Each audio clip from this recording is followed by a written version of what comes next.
Assalamualaikum warahmatullahi wabarakatuh. Saya Dwi Aryanisari. Nah, di video kali ini saya akan menjelaskan ke kalian mengenai kesebangunan dan kekongruenan. Nah, sebelum kita lihat videonya, jangan lupa di like, komen, dan subscribe. Nah, teman-teman dan juga adik-adik sekalian, jadi yang pertama yang akan saya jelaskan adalah tentang kesebangunan. Jadi, pertama kita harus tahu apa sih itu kesebangunan. Jadi, sebuah bangun dikatakan sebangun jika memiliki ciri-ciri berikut. Yang pertama adalah perbandingan sisi yang bersesuaian sama, dan ciri-ciri yang kedua adalah sudut-sudut yang bersesuaian sama. Nah, jadi di sini saya sudah punya dua bangun datar, yaitu segitiga. Nah, kedua bangun ini adalah bangunan yang sebangun. Mengapa? Karena kedua bangun ini telah memenuhi kedua ciri-ciri tadi. Jadi kita buktikan ciri-ciri yang pertama ya. Nah, ini adalah di sini ada sisi AB. Sisi AB. Nah, ini sisi AB. Sisi AB berbanding dengan sisi PQ. Ini sisi PQ.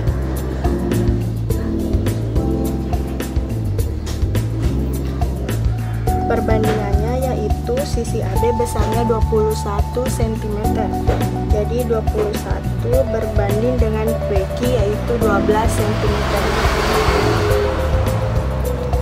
Nah, kemudian sisi BC berbanding dengan sisi QR. Sisi BC berbanding dengan sisi RQ, yaitu BC besarnya 28 berbanding dengan 6RQ yang besarnya adalah 16 cm, berbanding dengan 16. Kemudian yang ketiga adalah sisi AC berbanding dengan sisi PR. Ini kalian bisa lihat sisi PR yang besarnya adalah AC yaitu 35 cm. Sisi AC dengan sisi PR.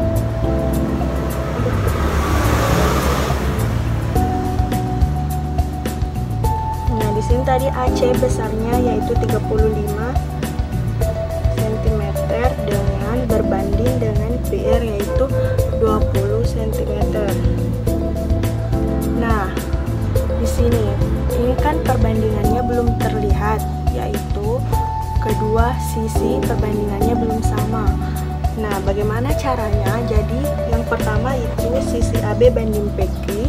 Ini kan 21 banding 12. Jadi masing-masing bisa kita bagi dengan 3. Masing-masing kita bagi 3, yaitu 21 dibagi 3 sama dengan 7, 12 dibagi 3 sama dengan 4. Nah, untuk yang kedua yaitu 28 berbanding 16, 28 banding 16, ini masing-masing kita bisa bagikan 4. Jadi 28 dibagi 4 sama dengan 7, dan 16 dibagi 4 sama dengan 4.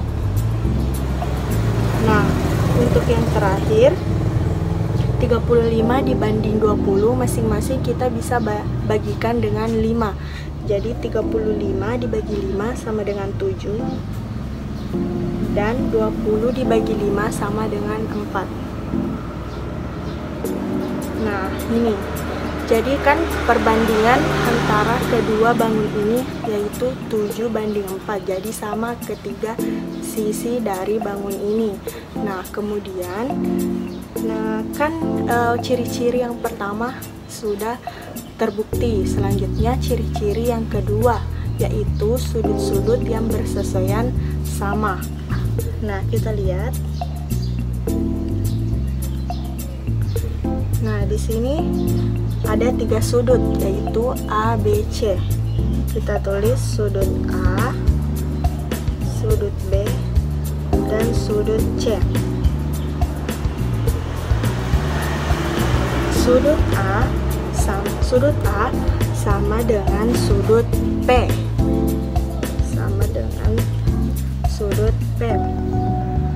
Nah, sudut B sama dengan sudut Q.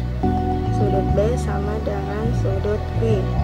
Kemudian sudut C sama dengan sudut R. Sekarang kita lihat apakah betul sudut A sama dengan sudut P. Kita lihat di sini sudut A adalah 60 derajat. Kemudian sudut P juga 60 derajat. Jadi sama 60. Kemudian sudut B sama dengan sudut Q. Nah, kita lihat jika ada tanda seperti ini berarti itu adalah sudut siku-siku yang bernilai 90 derajat. Nah, sudut P sama dengan 90, sudut Q juga berada pada sudut siku-siku yaitu 90 derajat.